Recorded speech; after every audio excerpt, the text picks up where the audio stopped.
how a ceasefire can be the worst weapon of them all. Yes.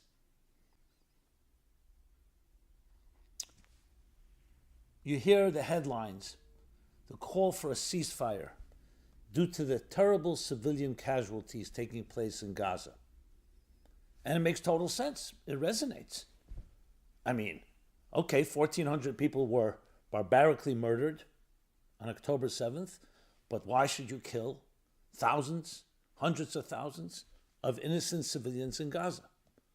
So I'll call for a ceasefire. Humanitarian aid. Let me use the words of the Secretary General of the UN, António Guterres. The need for a humanitarian ceasefire in Gaza is getting more urgent with every passing hour. The parties to the conflict and the international community face an immediate and fundamental responsibility.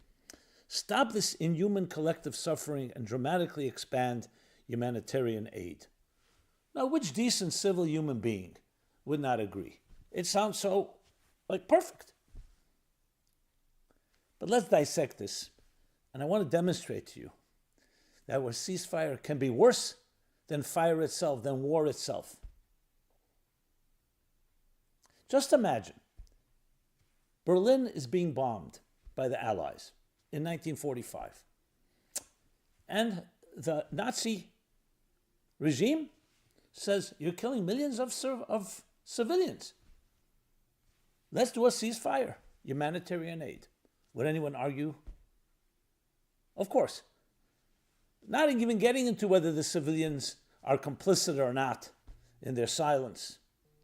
But regardless, you're dealing with an enemy that's attacking you, that's killing people, has killed people.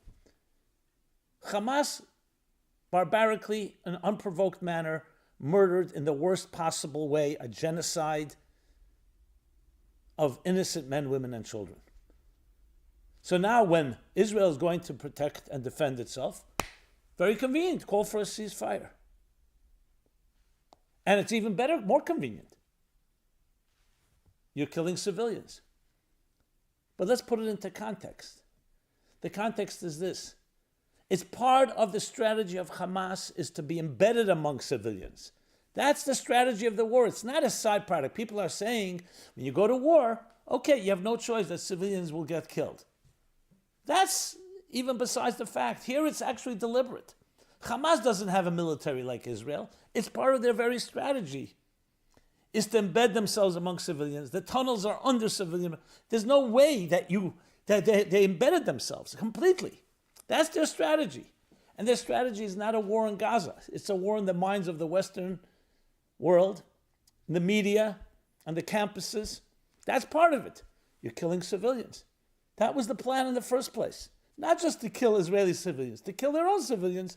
That's the ultimate war. So ceasefire is a weapon. It's actually a weapon being used. You want a ceasefire? Here are the conditions. Surrender, put down your guns, complete surrender, absolute unconditional surrender. Return the hostages. That's been forgotten. What about 240 hostages that are being held right now? Return all the hostages unharmed, and they must absolutely disavow their constitution calling for the destruction of Israel. That's a precondition before any type of discussions. And if you can prove that you are now, change your mind, you're actually surrendering, even then many could argue that the Nazis, it was too late for them. They needed be totally destroyed, total unconditional surrender. Here too, unconditional surrender, and then they have to prove themselves that they'll live up to it. Then you can start talking about ceasefire. Right now, a ceasefire is actually the weapon. That is their strategy. Pre-planned. Why people don't understand that, I cannot for the life of me. So yes, nobody is happy when any innocent person gets killed. But as I said, there's firstly the collateral damage of civilians being killed, just as they were in Japan and in Germany, and done not by Israel, but by the Western countries. That's what happens. But here it's far more insidious and far more ominous and far more criminal. It's intentionally being done that way. That's the battle. Hamas cannot win a battle face-to-face with the military of Israel. So the way to do it is we embed ourselves among civilians. Let them be killed. Let the world call for humanitarian aid, humanitarian ceasefire. Sounds so great. And meanwhile, we continue doing what we want to do. I don't know. I have not studied history, but has anyone ever used such a strategy? Some call it asymmetrical war.